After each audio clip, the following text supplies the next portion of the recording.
Hi everybody and welcome to Don Does Stuff.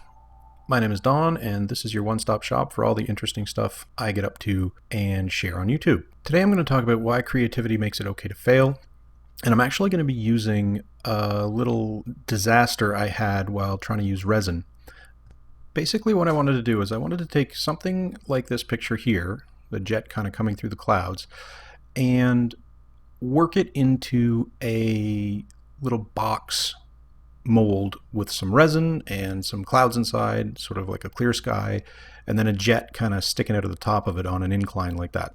And this is actually only my second resin project. The first one worked out okay. As you can see here, it's a little bit of an ocean diorama with some animals, a turtle, some fish, a squid, a little octopus on the bottom, and some stones. Doesn't really show up very well on the video, but as you can see with the light, you can see some of what I was going for. One of the problems with this was that I did it in 4 stages. So I actually did 4 pours into a square mold and ended up with little levels, different levels of resin with different sort of tones, bubbles, and it sort of broke up the overall setting I was going for. So I didn't like that, and I decided I wanted to do 1 pour, and that's why I created this project, which is about to go horrifically wrong. Now, I'm not a crafting YouTuber or anything like that, but I have watched some videos on this process, and I know any good crafter will tell you what they're going to use in any of the projects they're going to do. So let's take a look. I've got this easy cast stuff. It is not great. I will tell you that right away. It was cheap. We bought it at, I think, a Lens Mill store or something like that for $16 Canadian. In Michael's, it was like 25 or 30. So we got a good deal on it and we thought we'd give it a try.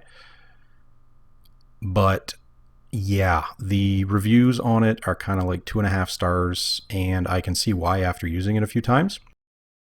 It is poisonous. Like most epoxy resins, it's poisonous, and the hardener is corrosive. So you definitely do not want to get that stuff on your hands, which is why I use gloves.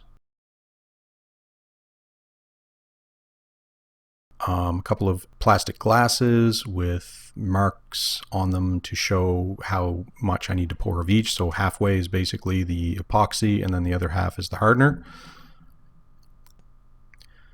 I'm using a silicone mold, a cube,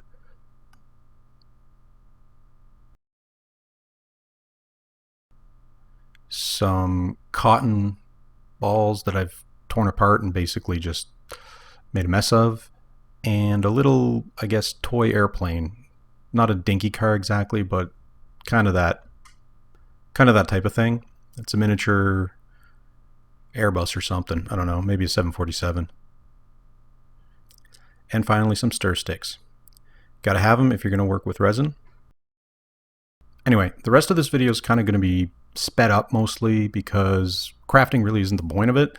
If you are into crafting, I mean, hopefully you'll find it interesting to watch what I was doing. And if you see some of the mistakes I was making, please leave some comments below in terms of how to do this properly, because like I said, this is going to go wrong very quickly. But the primary goal I have today is talk about why this process of sort of discovery and messing up and failure is important for anyone who does anything creative, and why it's okay, and why sharing it isn't a bad thing necessarily. I mean, the internet's a nasty place, so obviously you want to be careful with what you share about yourself and how much criticism you open yourself up to. But ultimately, constructive criticism, making mistakes, learning from what we're doing, that's how we get better at whatever it is we're trying to master. So if it's a craft, if it's a, writing in my case, music, art, whatever it is, anything creative that you want to do, making these mistakes is a critical part of the process, and it's important to see that those mistakes happen to anybody. Doesn't matter who they are, doesn't matter how good they are. You go on YouTube and you see a lot of videos where everything's sort of picture perfect. There's Not all crafting videos are like that, obviously. I mean, many crafters take a much more open approach where they're just like, yeah, let's see what happens. But they're generally pretty good at what they're doing, so that even if they do mess up, there's a way to save it. Whereas I'm such a terrible example of someone trying to do crafts that essentially, because I'm just at the beginning, my mistakes are big and they're messy and they're ugly. So I thought it'd be interesting to talk more about how that process when you're just starting out is okay, and that it's to be expected, and it's basically practice for getting better, because even though this doesn't go right, I do learn some things along the way, and that's really what's important here. The whole purpose of this exercise was to basically see what was going to happen without any expectation of success, I guess you could say. I was hoping it would turn out, but I knew that making essentially a piece of art, something that looked really cool, was probably beyond my level of expertise at that time. And so this comes back to being creative in any aspect of things, or any I guess you could say any genre of creativity, like I said, with regard to writing or music or crafts or DIY stuff or electronics, or you name it, video making, music production, whatever it is that if you're creating something new that didn't exist before, and if you're just starting, don't get discouraged just because it doesn't work out the first time or things don't turn out as expected. That's fine. That's part of the process. Everybody has to sort of pay their dues that way to get good at any one thing.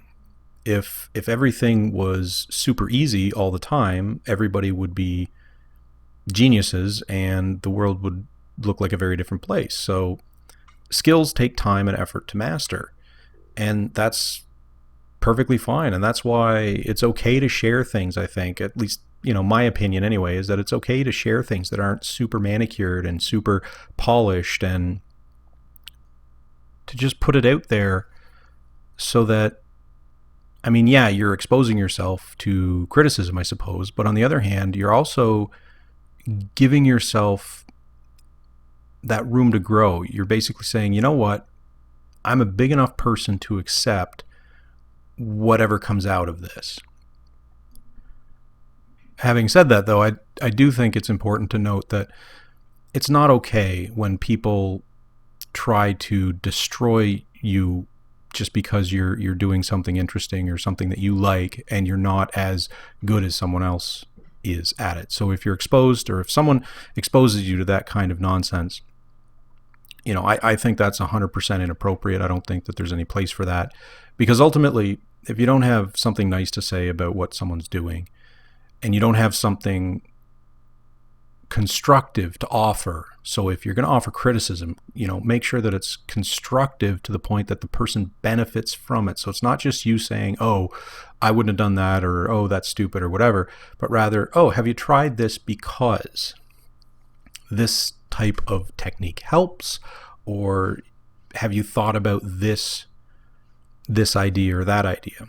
We get into our heads a lot of the time that it's okay to just kind of rant on people, but if the only thing someone's doing is trying to better themselves, and you're not supportive of that, that's kind of a statement more about who you are as a human being than who they are. So yeah, if you're creative, basically anybody can be creative, but if you are creatively inclined and you are trying to do something, do it. And start small, and don't expect your first couple of attempts to be perfect masterpieces. They're not going to be, and that's okay. It doesn't have to be. As you go, you'll get better. As you get better, you'll start to learn new techniques and strategies and tricks and tips and all that sort of stuff. And then you can start offering those things to other people as you go, because those are inherently important and valuable. Anyway, I have been sort of on this track for a few minutes now, and I think it's probably time to wrap this up. So it sat and cured for about 24 hours, and then here's the wonderful horrible reveal. The resin, while it didn't adhere to the mold, it did climb the side a little bit. It is an awful color. It is 100% permeated with bubbles so that you can't see anything. It's kind of like fizzy apple juice or something with, mush inside of it. It's terrible. The sides, you can't see it really in the video, but the sides are actually quite shiny, which I thought was nice. And the bottom and the sides didn't really have any bubble marks on them, so like there wasn't any deformity on the mold side of the resin, but internally it was just terrible. So this is basically, it's a throwaway project ultimately, but really the point I was going for here is just that don't be afraid to try new things. I hope you enjoyed the video. Like and subscribe if you'd like to see more from me, and by all means leave a comment below if you think that there's something that I can improve on, or especially if like you've done resin before and you have ideas of how to basically fix what I was trying to do, because I'm going to go back and look for new ways, but new techniques and stuff like that, and rewatch some things. But this type of thing, what resin to buy, what resin to use for molds of this size and that type of thing, I don't really know. So that's something that would really be awesome if somebody out there did and could offer me that advice. I would greatly appreciate it. But anyway, hope you learned something, hope you enjoyed it, and we'll see you next time.